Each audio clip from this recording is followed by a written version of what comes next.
Bienvenidos a Mesa de Periodistas. A un mes de que concluya el gobierno del presidente López Obrador, el tribunal confirma la supermayoría legislativa, lo que le va a permitir a la próxima presidenta aprobar las reformas constitucionales que ella quiera. Al mismo tiempo, comienza a haber llamados del Frente Cívico, los opositores en México, para evitar la toma de protesta de la presidenta, la primera presidenta de México, en rechazo a la reforma al Poder Judicial. Mientras que algunos ministros de la Corte se suman a las protestas de trabajadores del Poder Judicial y estudiantes de varias universidades. Le doy la bienvenida a Ulises Castellanos, director de Zona Cero. Gracias por estar con nosotros, bienvenido. Y Alberto Bello, director de Enfoque Noticias en NRM Comunicaciones. Gracias. Salvador Frausto, también director de investigaciones en Milenio. Gracias por estar con nosotros, bienvenidos. Hola. Ulises, ¿cuál es la postal de hoy? Porque suena a que estos choques por la supermayoría en el Congreso y la reforma al Poder Judicial le van a poner una mancha a la foto del último mes de López Obrador y del gran momento de la primera presidenta de México. No creo que le pongan una mancha, más bien es el último pretexto que tiene la oposición, una oposición derrotada ampliamente, que pues nada más no entiende lo que ha pasado y no entiende lo que está pasando.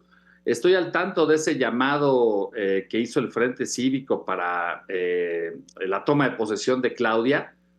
Pues si van 50 personas me va a parecer muchísimo, no creo que se lleguen a acercar a kilómetros de San Lázaro cuando sea la toma de posesión. Me parece que es francamente ridículo.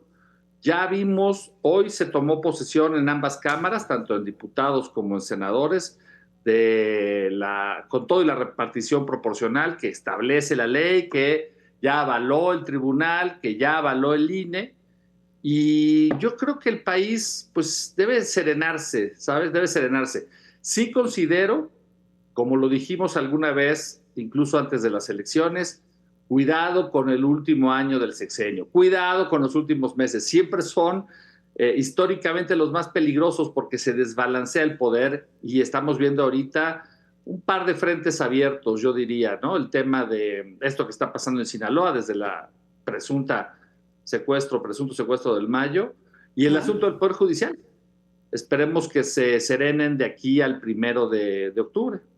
Efectivamente, no hay un político en este momento que tenga la capacidad de convocatoria para tomar, por ejemplo, como en su momento lo hizo López Obrador, el paseo de la reforma. Sin embargo, pues Guadalupe Acosta Naranjo y varios integrantes de este frente están tratando de construir ese liderazgo en la oposición. ¿Le da a la oposición para sabotear la toma de protesta de la presidenta electa? ¿O cómo va a ser este último mes y el primer mes de arranque de la presidenta electa, Alberto? Yo no creo, la verdad es que estoy muy de acuerdo con Ulises, que no es frecuente. Ajá. Creo que todo esto no va a hacer gran cosa. Creo que efectivamente el presidente tiene muchos pues Claudia sacó muchos votos, el presidente se siente legitimado por ellos y va a llevar las cosas a su último extremo. Creo que lo que va a frenar estas iniciativas, que como hemos hablado alguna vez, pues no son óptimas, pues va a ser la propia Claudia. Yo creo que la única que puede detener esta iniciativa judicial es Claudia y ya pues parece ser que no lo va a hacer. O pues la presión de Estados Unidos y de otros países y de los empresarios y de las inversiones. Creo que la oposición es absolutamente la verdad es que no, son llamaradas de petate y no creo que logre nada porque estas estrategias son las mismas que ha llevado toda la elección, que sirvieron ¿para qué? Para nada. Sí, que no lograron retomar poder en este mapa político. El presidente dice que los organismos internacionales, que gobiernos extranjeros, particularmente el embajador de Estados Unidos en México, están siendo injerencistas y que no pasará nada tan catastrófico como plantean desde la oposición con la reforma al Poder Judicial. ¿Coincide, Salvador? Sí, totalmente, porque la posición injerencista de Ken Salazar y del embajador de Canadá ha sido muy clara, es decir, está metiéndose en un asunto interno opinando sobre un asunto interno del país, y lo que me parece más grave es que él mismo reconoce que es la posición de las empresas norteamericanas y la de él mismo la que está expresando preocupación por la reforma judicial, que es un asunto que se debe resolver domésticamente y que pues tiene una enorme legitimidad Claudia Sheinbaum es la presidenta con más fuerza desde Miguel de la Madrid, va a tener más del 70% de los apoyos en la Cámara de Diputados y más de 2/3 de los apoyos en la Cámara de Senadores. Entonces llega con una fuerza inusitada. La gente votó por Claudia Sheinbaum y para que ella y su coalición haga los cambios que son necesarios o que ella considera necesarios. Y me parece que el sentido de ese voto fue por los errores de la oposición. Se llama Plan C, eso es hasta elocuente, ¿no? Les frenó la oposición el Plan A al presidente López Obrador, les frenó el Plan B y en las urnas la gente autorizó el Plan C, que es mayorías en las cámaras para sacar adelante una reforma judicial que por lo demás me parece muy interesante en el sentido de que los jueces tendrán que rendir cuentas a la sociedad, tendrán que medir su comportamiento para poder estar en los cargos públicos. Y cierro mi comentario diciendo que sí, la oposición está huérfana de líder, no hay un líder visible y no se ve por dónde pueda surgir porque el único interesante es Damián Cepeda y le cierran las puertas por todos lados. Es una caricatura, el ex querido Acosta Naranjo ya es de verdad este grupo que enterró al PRD, que esté liderando un movimiento supuestamente moderno y democrático por un personaje como Acosta Naranjo, caray, es la burla de la burla en sí misma, ¿no? Oye, pero bien decías, ¿no? Viene ya el Plan C, pero es interesante que de entrada dicen en los primeros 15 días vamos con la reforma al Poder Judicial, la Guardia Nacional, pensiones evidentemente, pero todo lo que tiene que ver con la desaparición de los órganos autónomos va para después, ¿no? Es una de las principales y primeras negociaciones que se van a dar, Salvador. Así es, me parece muy sensato, muy prudente por parte de Claudia Sheinbaum empujar, posponer ciertas discusiones, es decir, se crispó mucho el fin del sexenio, me parece muy bien que la discusión de la reforma electoral se posponga y se analice en otros términos. Los autónomos tendrán que pasar por una discusión mayor para ver qué conviene y qué no conviene. Entonces, pero sí, me parece que si la oposición está esperando una moderación como ellos se la imaginan, no va a pasar. Es decir, se van a lanzar esas reformas. No creo que haya marcha atrás en desaparecer organismos autónomos, pero sí en diseñar mejor cómo va a pasar, por ejemplo, el INAI a la función pública o a algún otro organismo. Es decir, ese tipo de decisiones están por tomarse y están por reflexionarse desde el lado de sus aliados, y la oposición tendrá que ser inteligente para poder introducir algunas ideas dentro de estas reformas porque tienen una fuerza interna en los congresos y una fuerza moral pues muy menguada. Alberto. Pues yo quiero decir, yo creo que cualquier país tiene legitimidad para defender sus intereses, sobre todo cuando tienes un acuerdo comercial que es la razón de tu crecimiento económico. Entonces, y lo que dice Estados Unidos es que pones en riesgo nuestro acuerdo, no solo eso, pones en riesgo muchos temas de libertad o pones en riesgo libertades y derechos muy importantes, sobre todo en determinadas relaciones, no en todas. Sabemos cómo funciona Estados Unidos. Segundo, el Plan C pues lo votó el 54% de la gente, no lo votó el 70%, y yo creo que Claudia tiene que reflexionar sobre lo que está este apoyo explícito y permanente a estas reformas, que son unas reformas muy radicales, que son unas reformas que son experimentos, como hemos dicho aquí, no probados, y que ponen en riesgo realmente muchas cosas, porque no sabemos lo que va a pasar. Son reformas, o sea, el voto de los jueces federales es un experimento global, o sea, nadie lo ha hecho. ¿Por qué va a salir bien? ¿Por qué saldría bien en una reforma hecha en unos meses? Es una locura. Entonces, tiene toda la legitimidad todo el mundo de intervenir y decir, oigan, en México se están ustedes equivocando. Los países que tenemos una tradición de poder judicial independiente de 300 años, le decimos, señor México, yo creo que que va por ahí la cosa. Me parece bien que hayan postergado la reforma de los organismos autónomos, porque la mitad de la iniciativa viola el TEMEC y cualquier acuerdo internacional que tiene México sobre inversiones. ¿Por qué? Pues porque si matas el regulador de las telecomunicaciones, Slim en más rico de lo que es. Y al señor Azcárraga y a quien quieras de los empresarios que están en este sector. Lo que se trata aquí es de empoderar a los chiquitos y a los que están peleando. Eso es lo que hacen los organismos autónomos, defender al débil y protegernos de los poderosos. Si los eliminas, evidentemente lo que vas a crear es un país mucho más autoritario, pero también vas a crear un país en el que los inversionistas extranjeros no quieren estar. Y ya Ulises, por un lado, como dice Alberto, está la reforma al Poder Judicial como tal, y por otro lado, ¿qué tan minado le puede dejar esta transición y la gestión en la revisión previa, 2025, del Tratado Comercial y, por supuesto, los casos que puedan llegar a litigios internacionales, tal cual del TEMEC en 2026, ya a la presidenta Claudia Sheinbaum? Ulises. Pues mira, efectivamente, parece ser que este cierre de sexenio le deja, digamos, muy encendida la pradera al nuevo gobierno que empieza en prácticamente 45 días.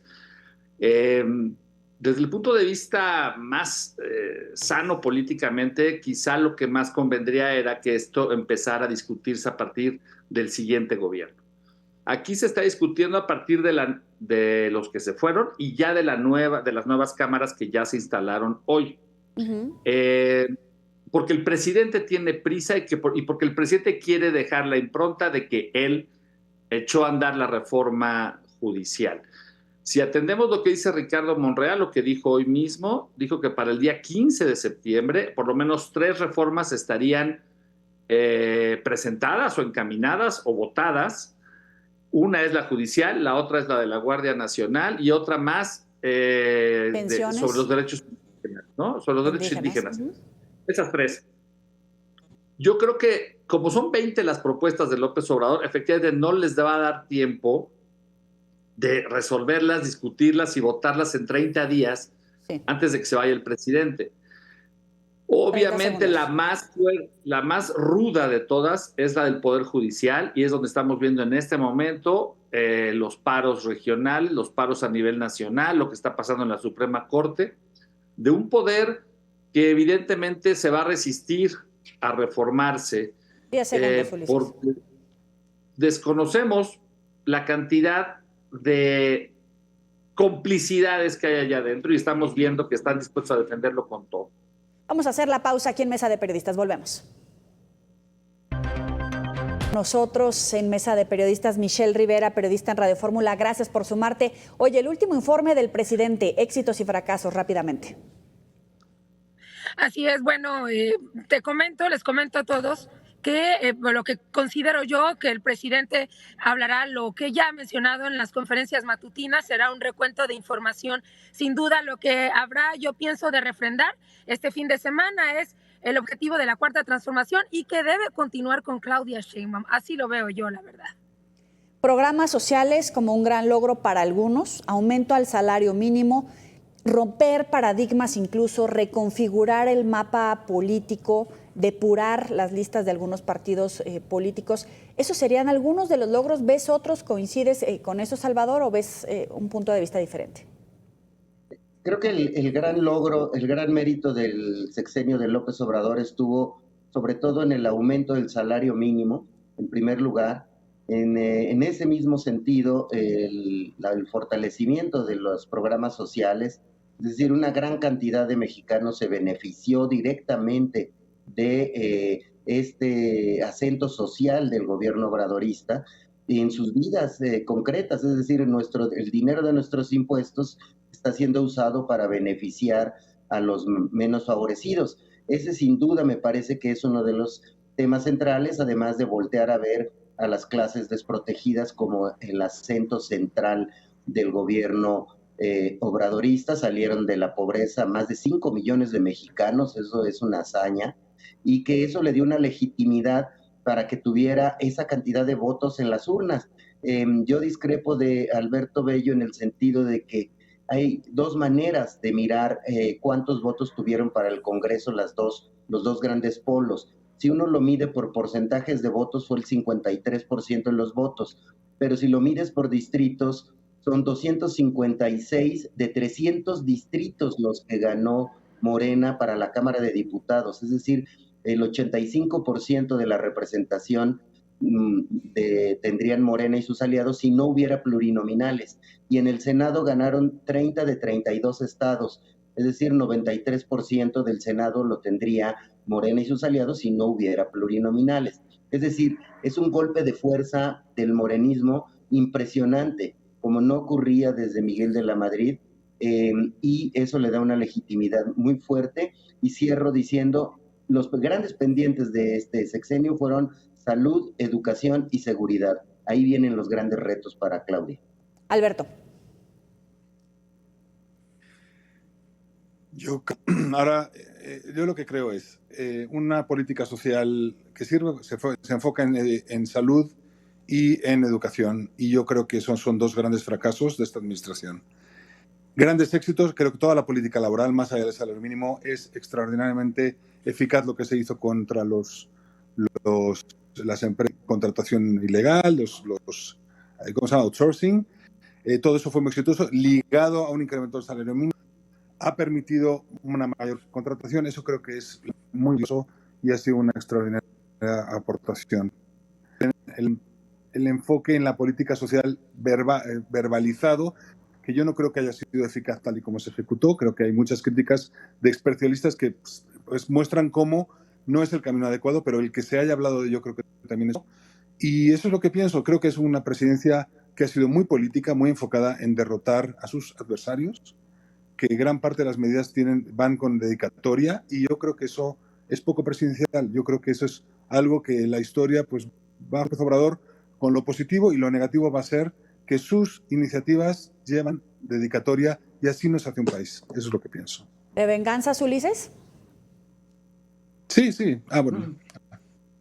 Es que yo sé que no va a coincidir, pero Ulises. No, sí hay. No, no quisiera usar esa palabra, pero sí hay una especie como de revancha, ¿no? Le hubiera salido más barato a la oposición aceptar las reformas en el plan B, que no contemplaban todavía la reforma judicial, que de hecho había una propuesta de quitar los plurinominales, y no hubiéramos llegado a esto. Les hubiera sido más barato incluso dejar a Saldívar un año más y no estaríamos en este problema. No, decidieron retar al presidente, y el presidente se sacó el as de la manga de la reforma judicial. Ahora, yo creo que el informe de este domingo va a ser un informe largo. Yo creo que hay que prepararse quizá para el informe más largo de todo el sexenio, y probablemente supere a muchos expresidentes mexicanos. Tengo la impresión de que el presidente va a ocupar unas 3 o 4 horas en hablar este domingo. ¿Con sorpresas? A tratar de hacer,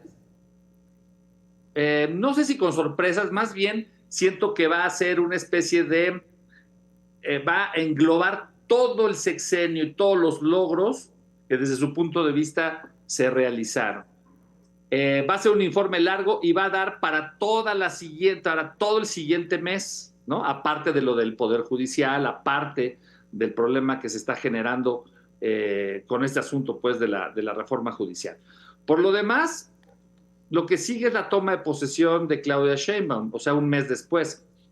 Me parece que si la 4T tiene como sus grandes detractores a este gigante, a este hombre, a este prócer de la política mexicana, Costa Naranjo, y si adicionalmente el otro secreto bajo la manga de la oposición es el famoso algoritmo de Pedro Ferriz, híjole, la oposición está pulverizada, ya ni siquiera están juntos el PRI y el PAN, ya no está, Xóchitl por fortuna va a regresar a sus empresas, hoy terminó, no va a haber cómo se reconstruyan de aquí al 1 de octubre, y más bien yo diría que se serenaran y que se prepararan para el 2027, el 2030 o el 2036. A ver, todos han coincidido en los grandes pendientes que le van a tocar a la presidenta. Seguridad, salud, educación, sumaría combate a la corrupción, pero en términos de combate al narcotráfico, ¿se ve diferente México desde el extranjero que desde Ciudad de México, que de la zona afectada? En este caso, Sinaloa, Sonora, por supuesto. Michelle, ¿cómo queda el gobernador de Sinaloa y el presidente con cosas como las que hoy pasan, donde dicen todo está tranquilo, pero al final incendian coches, hay narcobloqueos? No es el único gobierno al que le ha pasado al presidente López Obrador, pero vaya que los chapitos tienen ahí una mecha ya encendida y en cualquier momento puede reventar esa bomba.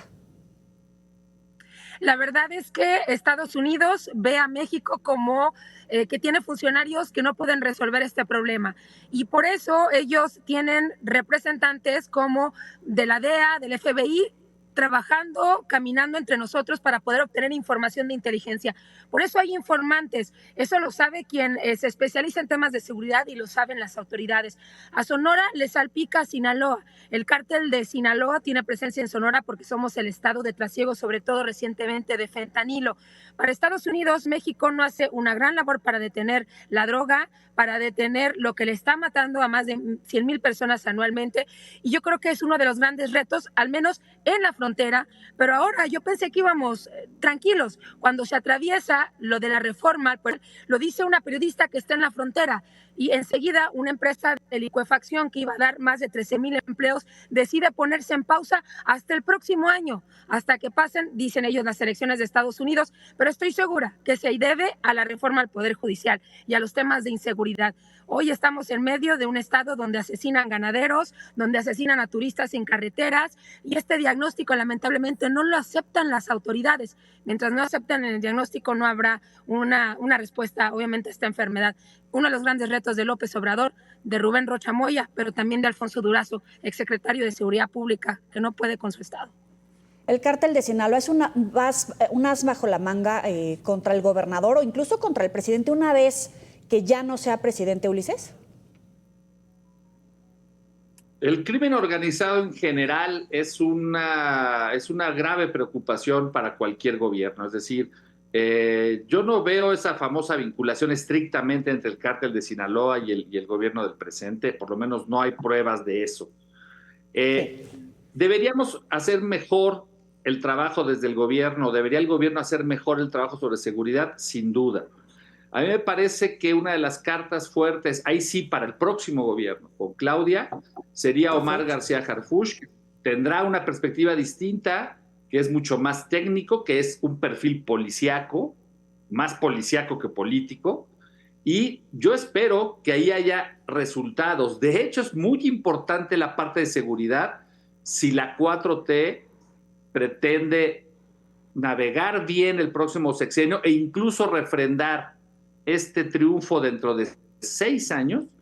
Es vital que el tema de seguridad se resuelva significativamente. Si eso implica controlar a los cárteles, detener algunos cabecillas de ahí, pues que se haga lo que se tenga que hacer, pero que se vea algo. Eso yo creo que también podrá tranquilizar a estos personajes que mencionan de los Estados Unidos, que sin duda les preocupa lo que pasa aquí en temas de seguridad, pero lo primero es por la gente de México, que tengamos un país, por supuesto, seguro, que es lo que yo creo que todos quisiéramos. Alberto, 40 segundos. ¿La presidenta tiene que comenzar por ajustar precisamente esa política en materia de seguridad? Sí, desde luego, pero yo me gustaría que empezara a trabajar hoy para detener al presidente en algunas cosas, o matizar al presidente, cosa que creo que sí le corresponde a ella para impedir un problema en cuanto entre. Alberto. Perdón, Salvador. Sí, bueno, me parece que hay que empezar a ponerle veladoras a San Harfuch para tratar de generar ahí una estrategia fuerte contra el narcotráfico. Ya lo hizo con eficiencia en la Ciudad de México, y pues ahí están las esperanzas de los ajustes importantes que tiene que hacer Claudia en el futuro, y creo que ahí hay un foco por atender muy importante. Michelle, brevemente, 20 segundos.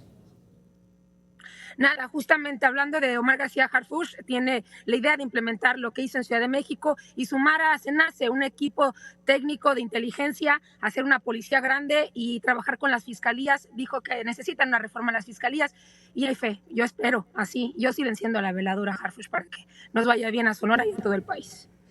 Bueno, esto es Mesa de Periodistas. Ulises Castellanos, Salvador Frausto, Alberto Bello, Michelle Rivera.